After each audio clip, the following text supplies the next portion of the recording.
tubaniriza nnyo ku press conference eno. Twagala okwebaza bannaffe bannamawulire mu ngeri enjawulo olw'okujumbira oba olw'okwanukulanga omulanga gwonna gwe tuba tubakubidde nga tubayita naddala okukwanukula mu bwangu.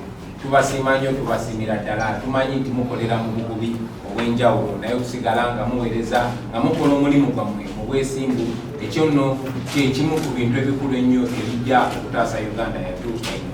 Ng'abakulembeze bwe tubeera n'omulimu ogw'okukola, nammwe bannamawulire mulina omulimu ogw'okukola, ate tubeebaza nate olw'okukola n'obwesimbu, si ku lwaffe naye ku lw'eggwanga lyaffe Uganda. Twagala okuweereza okubagiza kwaffe n'okusaasira kwaffe eri bannayuganda bannaffe abazze bayita mu buzibu obw'enjawulo. Twagala okubagiza bannaffe abafiiridde mu accident y'emayuge, abaami n'abakyala Omukama emyoyo gyabwe agiwummuze emirembe. Twagala n'okusaasira bannaffe bangi nnyo abakyagenda mu maaso n'okuyita mu buzibu. Munajjukira nti ssaawa zino zitwogerera mwannyinaffe Stella Nyanzi naye bamuleeta mu kooti olwaleero, tumwagaliza buwanguzi bwokka era tuyimirira wamu naye mu kunyigirizibwa kwayitamu ensangi zino. Pozi nga munnabitone ng'omuyimbira Munnakatemba, njagala okusindika okusaasira kwange ku lwange n'okulwa ttiimu eya People Power gye nkulembera eri mwannyinaffe Mutenyo gwe twafiiriddwa Nikita. Mwenna mumanyi yali mu firimu yawesa Uganda ekitiibwa eyakulema ku katwe. Omwoyo gwe Mukama aguwummuze emirembe. Embeera y'ebintu nga bweyimiridde etulaga nti ekisinde kya People Power kyongedde okunywera, kyongedde okusikiriza obuwagizi okuva mu bato n'abakulu, okuva mu bakyala n'abaami, okuva wano ne bunaayira. Era twagala okwebaza bannaffe bonna, abakulembeze bannaffe mu biti ebyenjawulo ne ku mitendera egy'enjawulo abagenze bakola omulimu guno. Bannange mwebale nnyo, temujjanga okwo. Ku nsonga ey'okwebuuza ku bannayuganda ku biki bye tulina okukola singa tuba tutudde obuyinza mu mwaka gwa 2021, nga bwe mwategeerako basebo ne bannyabo nti twasinkana n'akakiiko k'ebyokulonda ne poliisi oluvannyuma lw'okulemesebwa poliisi okukola kye twali tulina okukola ng'ate byali mu mateeka, era ne tukkaanya tugenda bawa puroguramu yaffe ey'okubiri. Puroguramu yaffe twagifulumya ne tugiwa akakiiko k'ebyokulonda ne tuwandiikira ne poliisi, naye obubonero bwonna basebo ne bannyabo bulaga nti poliisi engeri gyeze eraga nti no ekolera muntu omu, ekolera Mwami Museveni, obubonero bwonna bulaga nti si beetegefu kutuleka kweyagalira mu ddembe lyaffe erituweebwa ssemateeka. Bazze babuzaabuza boogera kino boogera kiri, ne bwe twabawandiikira mu butongole tebaatuddamu mu butongole. So nga munaffe Joel bw'abategeezezza, twazeemu ne tuwandiikira nga tuyita mu balooya baffe nga twagala bagoberera amateeka baleme gamenya bumenya batuddemu. Era wano wetwogerera ku ludda lwaffe twakoze buli kitwetaagisa, twayise mu buli mutendera gwe twetaaga okuyitamu mu mateeka, era tusuubira nti okwebuuza kwaffe ku bantu kugenda mu maaso ku lunaku lw'ebbaaza wiiki ejja. Tulindidde bulindirizi poliisi etuddemu mu buwandiike ng'etutegeeza nga bwekakasiza ebyokwerinda byaffe kubanga amateeka bwe gagyetaaga okukola. Njagala okugatta eddoboozi lyange nate ku Uganda waffe Joel bw'abategeezezza nti tukunga mwenna abavubuka bannaffe okwenyigira mu kulonda okw'abavubuka okugenda mu maaso. Guno omulembe gwammwe bavubuka, enkyukakyuka erina kuyita mu kulonda, so kikulu nnyo obutabireka wabula okubyenyigiramu. Tubakunga mwenna mwenyigire mu kulonda kuno nga mwesimbawo, nga muwagira era nga mulonda, oluvannyuma lwa byonna nga muwangula.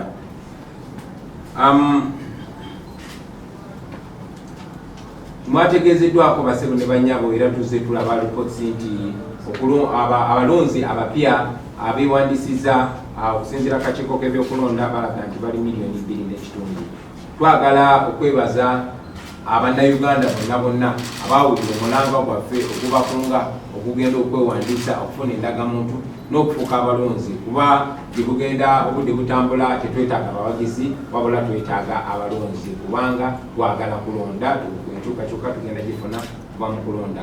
Twagala okwebaza bannaffe bonna abakulembeze mu ngeri zonna ez'enjawulo, si babyabufuzi bokka, naye bonna abakomye omutwe mukunga bannayuganda okuwandiisanga abalonzi mwebale nnyo mwebalire ddala n'abeewandisiza mwebale nnyo mwebalire ddala kati tulaga nti abalonzi beeyongeredde ddala akatiko k'ebyokulonda katulaga miliyoni 17 n'omusobyo kitulowooza nti balina n'okuba nga basingawo naye enamba olredde eriwo ey'abalonzi esobolera ddala bulungi nnyo okulonda mu nnonda ey'omuyiika Mwami Museveni ne tumusindika n'awummula nga Nature naye bwe mubanja okuwummula. Ekisembayo basebo ne bannyabo twongera okuyita abakulembeze bannaffe mwenna abalubirira enkyukakyuka nti tewali kigenda kutununula okujjako okwegatta, tewali kigenda kutaasa ggwanga lyaffe okujjako okwegatta okolera awamu okuva mu bibiina ebyenjawulo mu nkola ez'enjawulo ne mu ndowooza ez'enjawulo. Obuzibu bwaffe buli bumu, omulabe wa Uganda ali omu yenna kyemalira Museveni. So kiba kyabwewusaako kubanga ate twekontradictinga ffekka kiba tekiwa Bannayuganda maanyi okulaba nga tetulwanagana ffekka. Kikulu nnyo okukwatagana, abantu betukiikirira, abantu betugezaako okulembera bo batusookayo dda, beegatta dda, bali wamu, batambula wamu nga Bannayuganda. Kitukakatako basebo ne bannyabo ffe abakulembeze okwatagana okwegatta. Tugenda maaso nga People Power okukwatagana ne bakulembeze bannaffe abalala bonna naye kino si kyaffe fokka, mulimu si gwaffe ffekka, gwammwe nammwe Bannayuganda yonna gye muli, abakulembeze mu nnono, mu madiini, bakadde baffe ne abakyala baffe n'abaami baffe gye tubeera. Tubasaba buli omu akole kyasobola okulaba nga atuuka ku mukulembeze amulaga obwetaavu bw'okwegatta kwaffe ffenna kubanga Abannayuganda bwe balaba ansa awo. N'obugambo basebo ne bannyabo njagala obeebaza olw'okujjumbira press conference eno, njagala okwebaza abakulembeze bannange, njagala okwebaza mu ngeri enjawulo mwe bannamawulire okutuusa ng'obubaka ku bantu, Mukama abatuweere omukisa olwa Katonda n'ensi yange.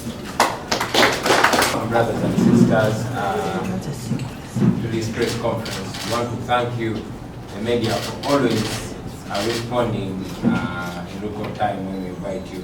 I've always stand strong because we know the challenges under which you are operating.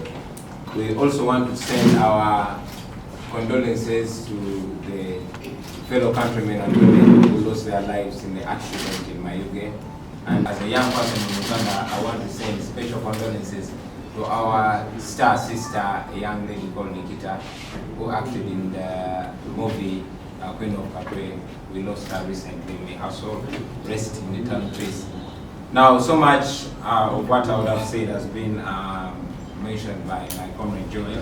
However, I want to emphasize that the balance of forces is still in our favor. The People Power movement continues to grow strong, to attract support from the young and the old, from within and without. We thank the comrades that are doing the work here in Uganda and in the diaspora. You are doing an invaluable work. Now, about the consultations, ladies and gentlemen, as you know, we met the Electoral Commission and the police, and we agreed that we are going to give them our new schedule, which we gave to them. We even wrote to the police, informing them about our program. Unfortunately, like Joel has mentioned, they have been elusive. All signs show that they are serving the regime and they are scared of having us connect with the masses out there. As you remember, in Kasanda, we just went to attend a function and the police deployed because they don't want to see us communicating with the people. Now, as the law provides, we wrote to them and followed the law to the T. However, just like Joel has mentioned, they are not responding the way they are supposed to respond. So as we speak now, our consultation is on because on our part we have fulfilled every legal requirement that we must fulfill, and we wait for the police to communicate to us. Unfortunately, time is fast running out, but we still expect them to communicate to us in writing officially and give us a go-ahead and give us a guarantee of the security that they are supposed to provide to us. I also want to emphasize Joel's communication about the youth elections. Friends, we must take part in all these elections. we cannot leave anything to chance. Nothing is going to happen unless if we influenced it, we as the people, and most importantly, the young people of Uganda. This is a young people's revolution. This is a young people's time. So don't wait for things to be done for you. Take part in all these elections, and yes, go right ahead and win them. I also want to mention that there's been a massive increase in the number of voters following our campaign calling upon the people of Uganda, more especially the young people, to register as voters. According to the Electoral Commission, there has been a 2.5 million new entry. We have 2.5 million new voters. We think that is an advantage to this struggle. And yes, we continue to encourage all the people to not only look at registering as voters, but going ahead and encouraging people to vote. More details will be given them as we draw nearer to the election. How to make sure everybody is involved and how to effectively get our vote. We want to appreciate the millions of people that responded to our call and registered as voters. We want to send our appreciation to the fellow leaders in different levels that encouraged our people to register as voters. Now we can boast of a massive number of voters, which we hope to see come out, cast their vote, and yes, going ahead to defend it.